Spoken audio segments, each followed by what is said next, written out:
corruptível revestido de corruptibilidade. Tragada foi a morte pela vitória. Recebermos um reino inabalável, como lemos em Hebreus 12. Porque, segundo lá o texto original, que eu já comentei, nós estamos em processo de receber o reino inabalável. Ora, meus irmãos, e isso realmente tem sido claro, tem tido o devido peso espiritual na nossa relação com o Senhor? Então, senhores, é uma frase que não adianta a gente ler como se lê uma manchete qualquer. Se nós não sentirmos no coração essa frase, esse vídeo foi criado há 3 anos atrás. Eu tenho certeza do que ele está falando. Só que ele falou 3 anos atrás, mas de ver as coisas como estão hoje, para mim é claro essa vinda de Jesus. E isso me coloca numa certa situação tenso. Isso que eu falo, uso o termo que eu choro, porque pessoas amadas não nasceram de novo, não, não tiveram espírito vivificado. E eu percebo isso pelo comportamento.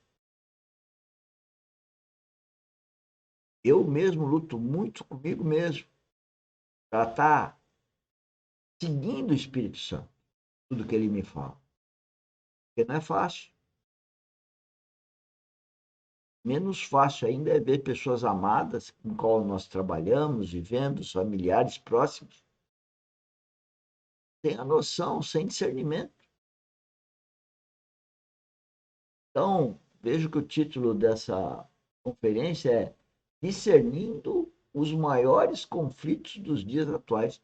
E é isso que nós vamos estudar nas próximas lives, não só nessa. Qual será o estilo de vida que deveríamos viver? Por Presta isso, atenção, ele está perguntando para nós, cada um deve perguntar: eu estou tendo o estilo de vida que Deus quer para mim? Vamos ouvir. nós lemos 1 Coríntios capítulo 7. A mesma ênfase. O tempo se abrevia. Então, o que resta? Nós não vamos comentar esse texto agora, na introdução, porque no momento oportuno, seja hoje, amanhã, um desses 2 dias, voltaremos a esse texto. Estudaremos com mais detalhes o que Paulo quis dizer exatamente, quando ele usa palavras tão solenes, de tanto peso, abordando até mesmo um relacionamento tão santo aos olhos do Senhor, que é a vida conjugal. Dizendo que os casados aprendam, tenham essa realidade em si, de viver como se não fosse. Eu Mas acho muito claro no que contexto, nós vamos examinar. ele vai falar outras coisas, mas casados que não tenham como casados. Na verdade, isso está ligado a um certo desapego do mundo, desses valores. Você vai explicar melhor, mas eu gostaria que cada um refletisse. A vida espiritual, ela traz muita consciência e a gente começa a discernir coisas que não discernia. E mais, tem uma certa tristeza com relação às pessoas próximas e uma certa ansiedade de salvar as pessoas. E as pessoas, além de não nos ouvir, elas ainda nos agridem com os nossos pontos fracos. Mas nós não podemos revidar os pontos fracos dessa outra pessoa. E isso é difícil. Paulo já falava isso 2000 anos atrás. Vamos escutar o meu boné. Depois, com mais cuidado, que ele está falando de um único alvo, um único foco. O único alvo. E que então esse tema família, mais especificamente o relacionamento conjugal, na verdade é um anexo, é um meio através do qual, meio o qual o Senhor usará e usa em nossas vidas para então completar, consumar esse seu, nas palavras também de Paulo, supremo propósito. Na verdade, ele fala do casamento, que é uma coisa muito importante para Deus mesmo, para a família, né? Mas o que ele quer dizer é que o supremo propósito não é o casamento, não são os filhos, não são os negócios, não são nada do mundo.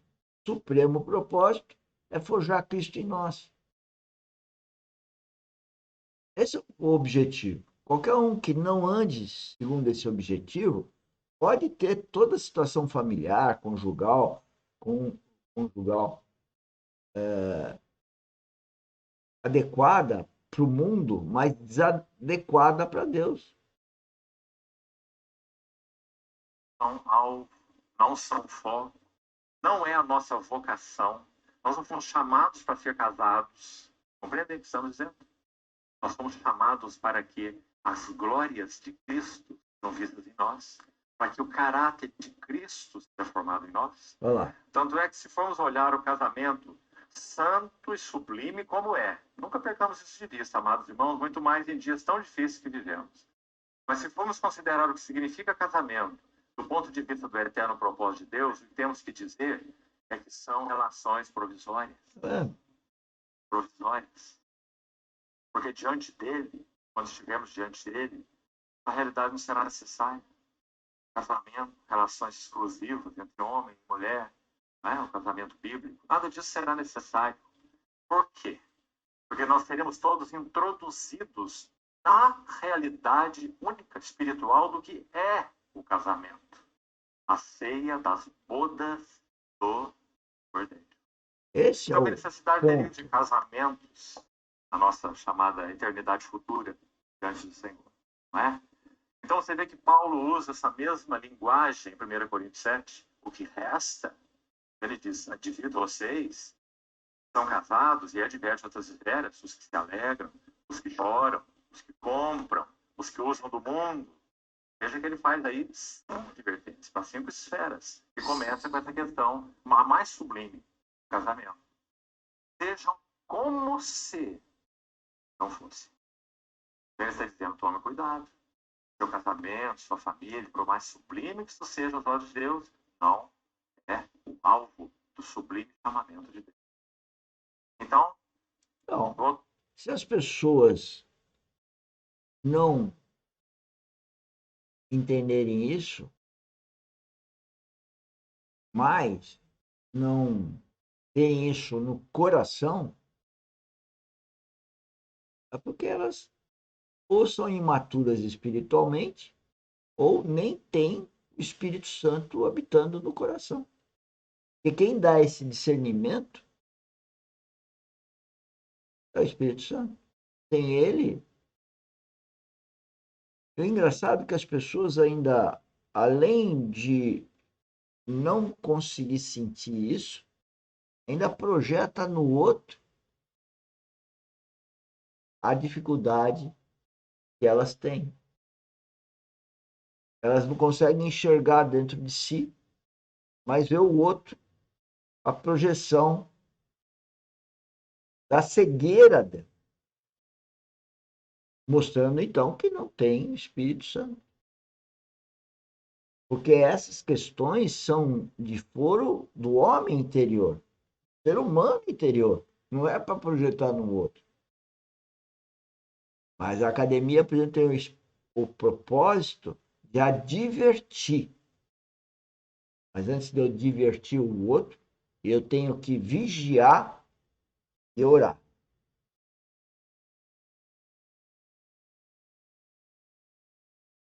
encontraremos isso depois. O texto de Hebreus já falamos um pouquinho. E o texto de Tessalonicenses, vamos comentar um pouco agora, na verdade, uma nota só. Então, abra, por favor, aí, acompanhe comigo. 2 vezes, essa pequena passagem, está aí no verso 10, está aí no verso 12. O termo, localize aí, por favor, glorificado. Você está usando a versão revista atualizada. Glorificado. Quando vier,